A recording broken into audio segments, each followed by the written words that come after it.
Hello and welcome to Willoughby DIY. If you're new here, my name's Faith, and today I have 3 amazing projects that are a perfect way to give and display small gifts and treats for your kids, your grandkids, your pets, yourself, whoever. So if you're looking for a bit smaller alternative to the advent calendar, these are perfect for you. If you need it, there's a list of supplies in the description box. Let's get started. First up is this adorable snowman treat calendar. Technically it's not a calendar, it's just a little block date marker. Whatever, we're calling it a calendar, okay? I picked this adorable little guy up at Michael's, 40% off. And this tray from the Dollar Tree, we're gonna put these together just like you see me doing here, lined up left to right, and the front pieces are flush with one another. I did mark where that handle is, so I know where to put my glue. And we're gonna use wood glue all over. Then we're going to stick it together, clamp it down, and I let it set for about 10 minutes before I went in and popped in a couple of staples in the middle, remove the clips, and put a staple on the left and the right. Now, if you have more than 2 kids, you could just use more than one of these trays and put them together in a different way. That would work. But I only have 2 kids, so I'm just going to make this one. And I need 2 clips for it because I'm putting in 2 lines so I can clip things onto them. So we're going to need to drill some holes. And here you see me marking the center of the side of this tray. Now, I didn't really measure where I was putting them. I was just kind of leaving enough space for there to be an even amount of space below the clips, if that makes sense. So you just put it in however you need to. Just make sure it's centered on the side and drill your holes on both sides. Then you can sand away any splintery bits on the inside, outside, whatever, and grab you some of these giant craft sticks from Walmart. We're going to be making craft stick shiplap, as I'm calling it now. We just need to get a measurement of the back panel, or what was the bottom panel of that tray, and we're going to cut those down and use that one as a guide to cut down the rest. Now you can get 2 pieces out of one of these sticks, but one will have like a tapering on the sides of one end. But in total, you're going to need 8 pieces, so 4 sticks. We're going to paint half of them this marsh green from Apple Barrel, opaque, not watered down. Then the other half, we're going to water it down to make a paint stain and paint the other 4. I just paint this on, let it set for a minute, and wipe it off. And this is what they look like together. So pretty, right? While they're drying, take some white paint and roughly paint the rest of this piece. I want to make sure you see paint.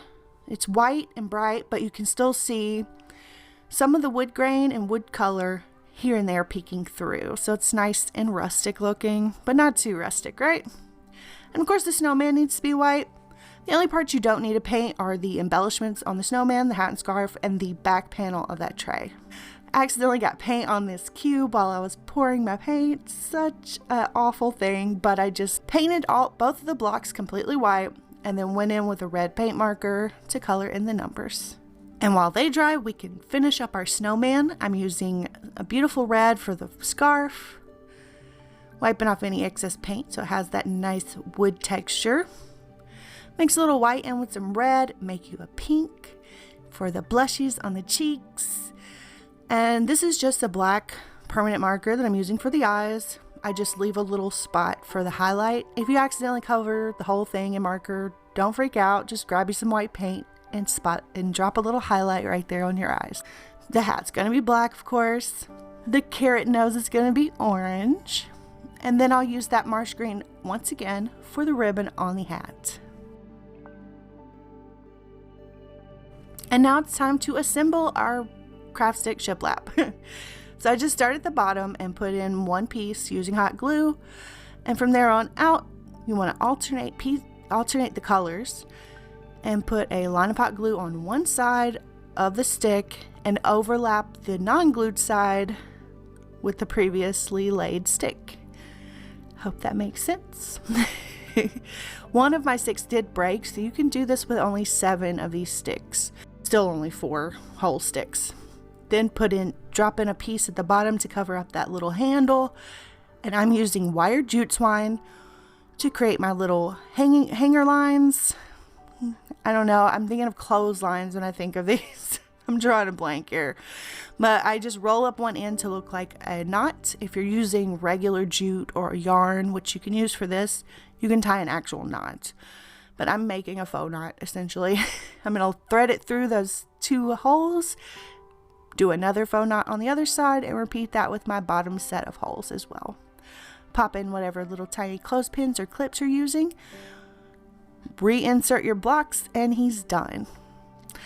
I did add about 5 magnets to the back of the snowman so that he can sit on my refrigerator, but you can add a hanger to the back, or maybe take some of those small wood cubes from the Dollar Tree and create some little feet for the bottom of this and set him on a shelf. Anything will work great for this. And it's a perfect way to leave small treats or tiny toys for my little ones, for my daughters, and it's so much smaller than an advent calendar.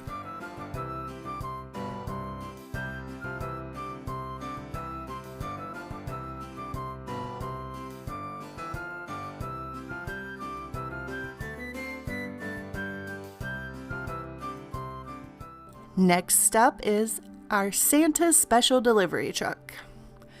Yeah, that's a long name, I know. But you're going to need 2 of these Dollar Tree MDF trucks and one of these little wood crates, also from the Dollar Tree.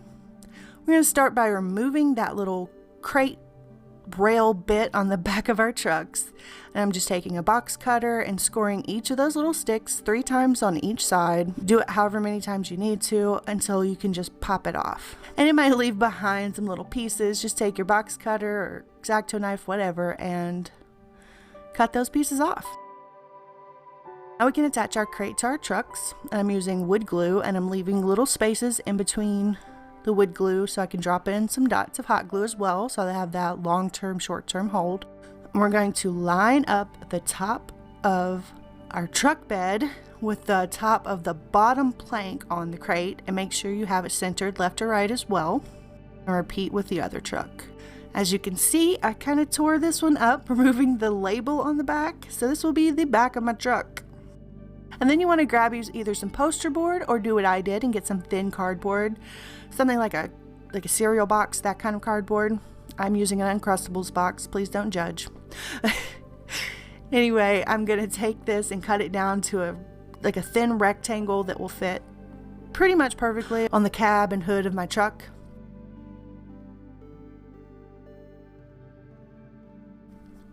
And then I'm going to cut a piece that will fit at the back of the cab on my truck. I hope that all made sense. So I'm just trimming these down, and then I'm going to start hot gluing with that back piece for the cab. We're just using thin lines of hot glue on either side of that piece of cardboard, and we're just going to stick that right in there. I'm going to secure it a little bit better by adding some hot glue on the inside as well, and I'll do this with all the cardboard pieces I attach to this. And then we can start covering that huge gap up in our truck and making it look like a truck. So you take your piece of cardboard that you cut, and then we're just going to glue it down, lay it down.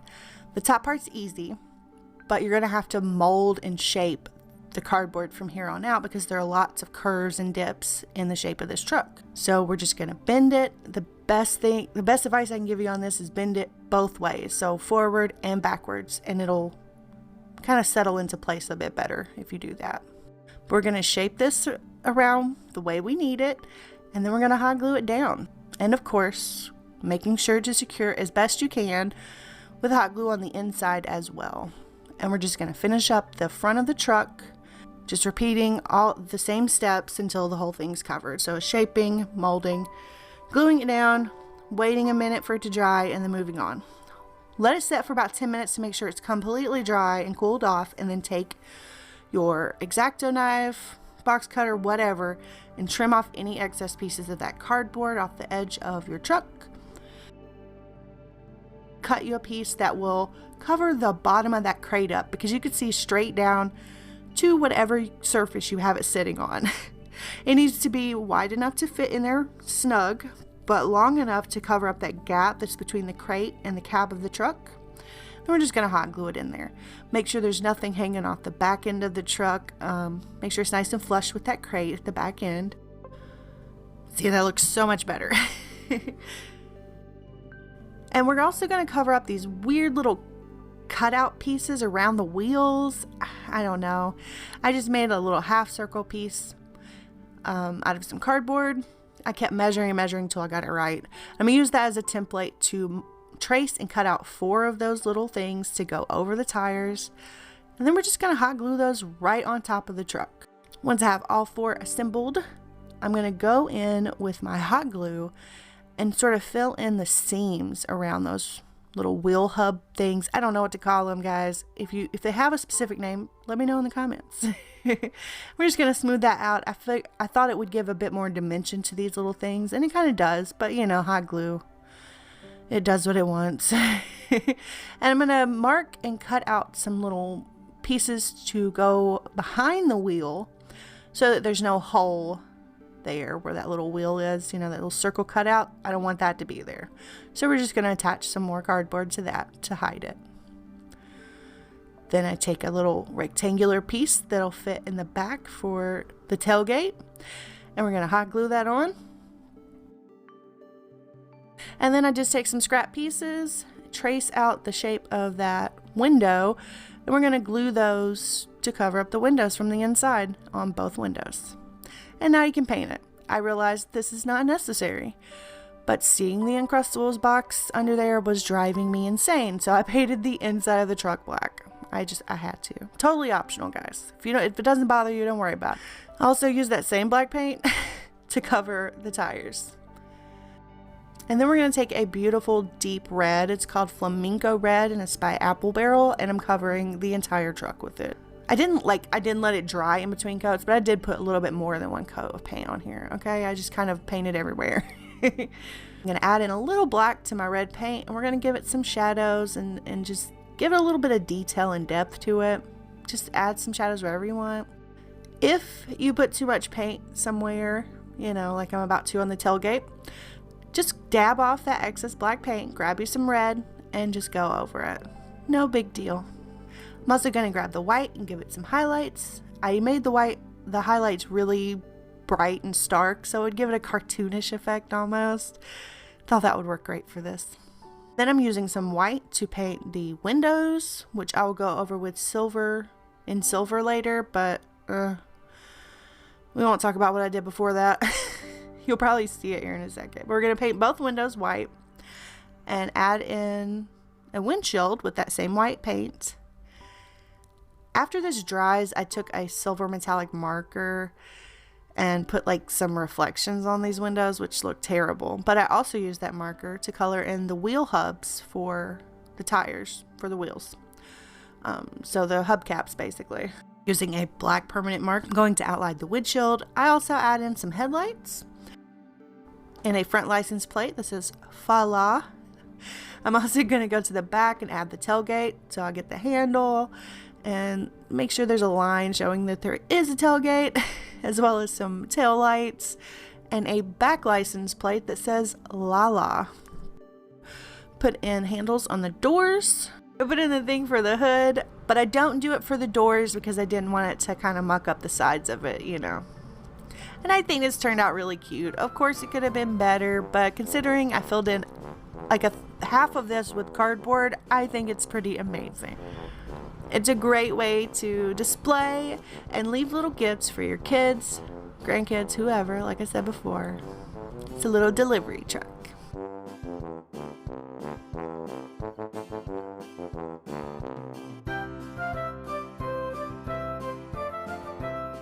Next up is our Festive Mail Box. You want to grab one of these adorable mailbox containers from the Dollar Tree, and the front does open. I think that is so cute and perfect for this project. I got the one with the red truck and the camper on it. You're also going to want to pick up a bucket. I'm using the Santa one because I thought it would work perfectly with the mailbox. And that one's from Dollar Tree as well. And get you some cardboard or some foam poster board, whichever. We need to cut 3 pieces of it to make a thick rectangular piece to go on the bottom of our mailbox, and each of these pieces measures 2 inches wide by 4 inches long. And we're just going to glue all 3 pieces together to make a thicker piece of cardboard, and this will basically be like the little platform that our mailbox will sit on. And then I grabbed this cardboard tubing that I had left over from a contact paper roll. It's about 1 inch wide, so you can pick anything pole shaped that you might have on hand or can find that will work in its place. Doesn't matter, just need a pole. We're covering it up anyway. And then I mark the center of that little rectangular cardboard chunk there, and we're going to line that tube up as best we can on the center of it and mark the shape of it so that we can cut that out and make a big hole in it, basically. So I'm just doing that carefully with my box cutter, and you do want to go all the way through, so cut through all 3 layers. It may take you a minute. We could have cut each of them individually before gluing them together, but then the holes just wouldn't match up as well. Here I am just dry fitting the piece to make sure it's going in there without squishing down the pole too much, and then we're going to take it out, fill that hole with some hot glue, and reinsert our tube. Now this will inevitably push out a lot of hot glue from the top. Do not touch this. Even I'm not going to touch this. I'm going to smooth this out with a little silicone makeup applicator from the Dollar Tree. That will burn you. Fill in any gaps on the underside with some hot glue and just smooth that out. And then we can grab us some contact paper. Now if yours is wood or something equally paintable that's smooth surface, you can just stain or paint it. But I'm going to use contact paper, and this contact paper I picked up from the Dollar Tree. It's very little bit that I have left over from the roll. I'm going to measure and cut out a piece for the tube, and then I'm going to take that leftover bit and cut me a couple pieces to cover that little rectangular piece. Because it's not wide enough, I'm going to have to use 2 pieces. If you have a brand new roll, then just do this out of 1 piece. Cut you a piece that'll fit the whole thing, set the tube down to mark the center, cut that out, slide it over, good to go. Hopefully that made sense. Here you just see me laying one of my pieces on the bottom of this to kind of slightly overlap the center of that tube so that I can get an accurate measurement and cut out a semicircle, which I'm going to refine with some scissors here in just a second to make sure it fits nice and snug around the base of that tube. Well, technically it's the top of the tube. Whatever. It's going to fit around that tube. And then I'm just going to use that as a guide to cut my other piece of contact paper. Once they're all cut out, we can start assembling this. We can start covering this with contact paper. Obviously, I'm just going to wrap this around that tube.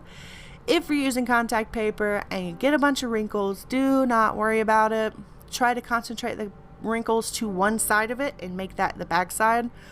But we're covering this, not completely, but we are going to be hiding the imperfections using some pine garland, so it's not really going to be a big deal. I have a spot right there. Yeah, it's terrible. So that is the back of my pole now. Yeah. Now we're going to add in our little pieces for this little rectangular chunk part there. And I was having trouble getting this contact paper to actually stick to anything but itself. And honestly, it was kind of having trouble sticking to itself, which it usually doesn't. It's usually the only thing it sticks to. But I just used some hot glue.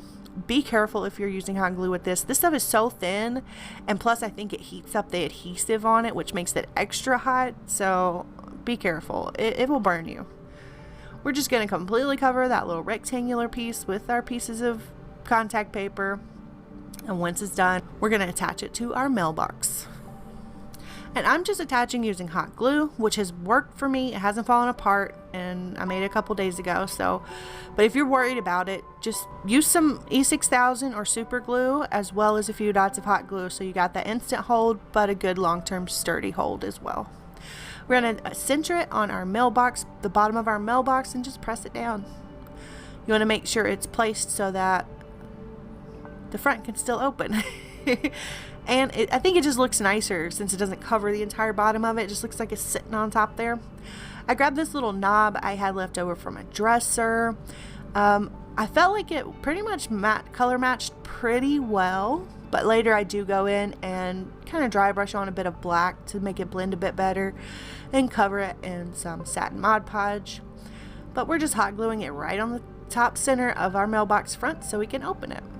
And just sort of give it a little bit more detail, I'm using a gold metallic marker from the Dollar Tree to kind of detail this little flag a bit, because it was very, very plain and basic.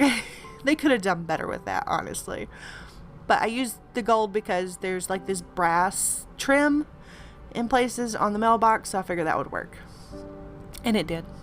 And then we're going to grab you a piece of foam. This piece was way too big, so you can get something much smaller than this. Picked it up at the Dollar Tree. I'm just trimming it down so that it fits in the bottom of my bucket. And then I'm going to cut that piece in half. Yeah, I know. a lot of work. I could have got a smaller piece of foam. And then we're going to mark the tube shape in the very center of this foam and cut that hole out. We're going to stick our tube down in it and hot glue it into the foam, so it'll just give it a bit more stability, you know, won't lean side to side. We're going to glue our piece of foam to the bottom of our bucket and then press it down. Put a ton of hot glue on the end of our pole there. Make sure you have this turned correctly, because once it's in there, it's in there. But we're going to stick it in the hole, and I used some pieces of the foam that I cut off to fill in any gaps I had. I just shoved it down in the gaps to make it nice and tight. Poked a hole in the foam with a pencil, and then we're just going to hot glue in the end piece of some pine garland from the Dollar Tree and just wrap that up to the underside of our mailbox. I'm going to cut off any excess, and then I'm going to use some hot glue on the underside of that little rectangular piece and slide up my garland so that it stays in place, because it kept wanting to fall down. It's on my nerves. And I finally get to put my rocks in. These are just to weigh it down. I'm going to cover them up with some excess pieces of that pine garland I had. And I'm going to use these adorable little berry garland pieces, the white ones. And I had these left over from a Halloween project. We're just going to wrap those and decorate our garland a bit with that. And some of these tiny little pine cones that I picked up from the Dollar Tree last year. I'm just attach them wherever I feel like they need to go. And I got these adorable buffalo check bows from Dollar General, 6 for $1, and they're actually cloth. We're going to remove that trash bag tie thing that they have in the center and replace it with some Dollar Tree jute twine, and then just hot glue that right in the middle just below our mailbox. And I love that bow. Like, it's actual wired cloth ribbon, so getting 6 of those pre-made for $1 is a pretty good deal. But I really like how this turned out. I think it is such a fun way that your kids can leave mail for Santa or their elf on the shelf. And their elf on the shelf or Santa can leave them little treats or small gifts or maybe a little letter as well. And it's a fun way they can just go out every morning and check for stuff, and it's super exciting for them. Also just makes great decor. Leave a comment down below letting me know which one of these adorable projects was your favorite and which one you might be making yourself for this holiday season. But that is it, guys. Thank you so much for watching. If you enjoyed this video, do not forget to leave that like. Maybe consider subscribing if you haven't already. Don't forget to tap that notification bell so you know every time I upload. I hope you have a holly jolly day, and I'll see you guys next time.